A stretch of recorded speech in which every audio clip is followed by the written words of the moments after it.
manusialah yang menjadikan Tuhan. Hanya Tuhan orang Islam paling logis. Assalamualaikum warahmatullahi wabarakatuh.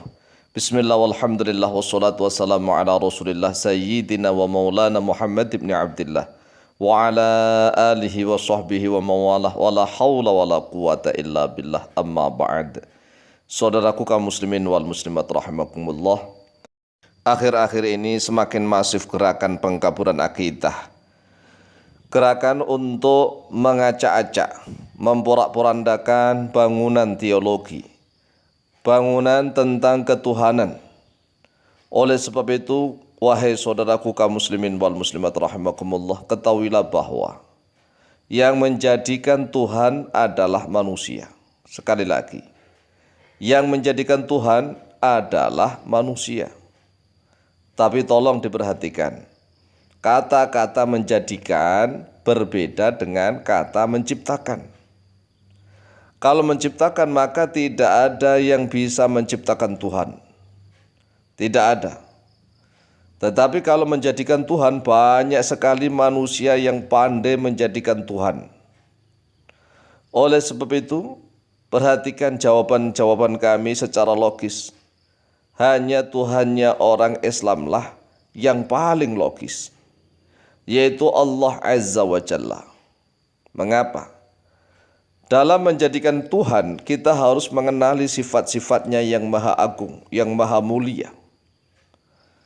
Tuhan itu harus yang maha besar.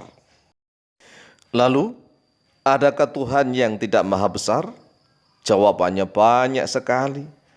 Banyak sekali Tuhan yang tidak maha besar. Contohnya, orang-orang yang menjadikan patung-patung dijadikan sebagai Tuhan. Mana ada Tuhan kok sekecil batu, sekecil pohon kayu-kayu. Tuhan kok tidak yang maha besar. Tuhan sekecil patung, sekecil batu, sekecil kayu, itu ya bisa hancur, fana, hancur, binasa. Tuhan itu yang harus maha besar, maha segala-galanya, maha awal tanpa permulaan. Ingat, maha awal tanpa permulaan. Harus maha akhir tanpa kesudahan. Harus yang maha kekal abadi. Jadi maha awal tanpa permulaan, maha akhir tanpa ada kesudahan, dan harus maha kekal abadi. Harus yang maha besar, yang maha esa, tunggal, tidak punya anak dan tidak dilahirkan oleh siapapun. Dia tidak akan melahirkan siapapun dan apapun, dan juga dia tidak dilahirkan oleh apapun siapapun. Inilah eksistensi Tuhan yang sebenarnya. Kemudian adakah Tuhan yang lahir? Ada. Tuhan kok dilahirkan? Anak Tuhan dijadikan Tuhan. Ini konsep yang bagaimana? Tuhan yang semacam ini tidak akan kekal abadi, tidak maha awal tanpa permulaan, tidak maha akhir tanpa kesudahan, tidak maha kekal abadi. Tuhan kok diciptakan dari peranakan Tuhan? Ini teori semacam apa? Ya tidak maha eksis Tuhan seperti itu. Tuhan yang maha eksis adalah Tuhan yang maha besar. Allahu Akbar. Allah yang maha besar, Allah yang paling besar.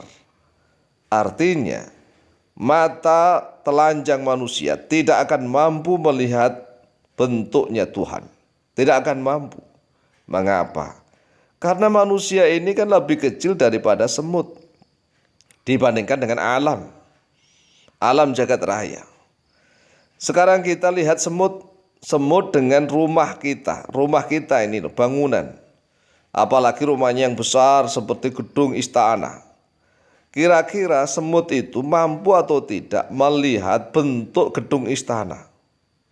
Perhatikan, renungkan. Semut kok ingin melihat bentuk gedung istana? Ya enggak mungkin lah. Sama dengan manusia. Manusia tuh ingin melihat bentuknya Tuhan dengan mata telanjang, ya tidak mungkin bisa. Tuhan yang benar itu Tuhan yang hanya bisa dilihat dengan mata hati. Mata hati yaitu keimanan. Karena Tuhan ini yang maha besar. Lalu Apa sih maknanya, penjelasannya yang maha besar itu?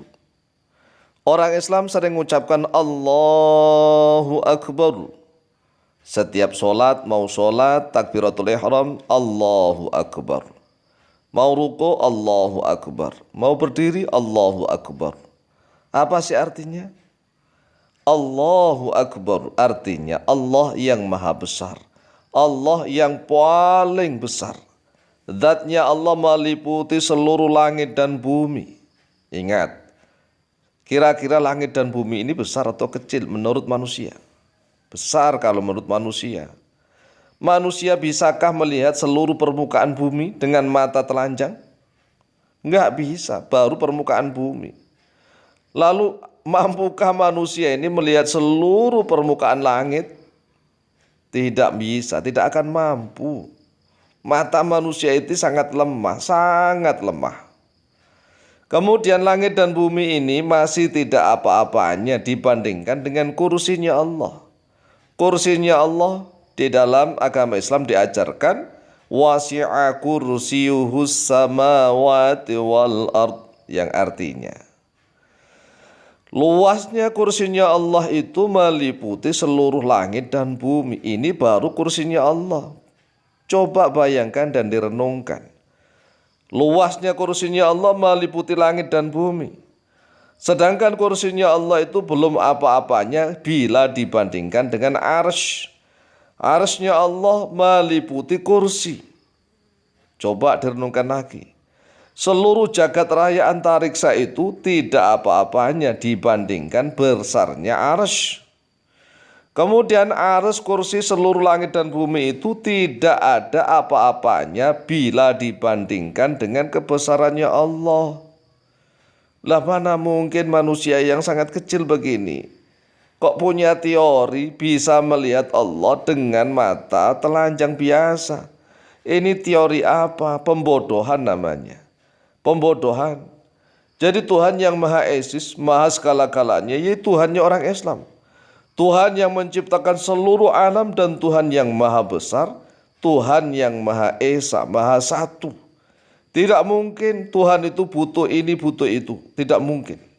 Apalagi Tuhan kok butuh anak. Nggak mungkin. Jadi ini konsep yang paling luar biasa adalah konsepnya orang Islam. Oleh sebab itu, wahai saudaraku kaum muslimin wal muslimat rahimakumullah, apabila ada gerakan masif di dunia maya maupun di dunia nyata tentang pengkaburan ketuhanan teologi, maka perhatikanlah apa yang sudah kami jelaskan. Mudah-mudahan tambah manfaat dan barokah fid dini wa dunya wal akhirah. Amin amin Allahumma amin.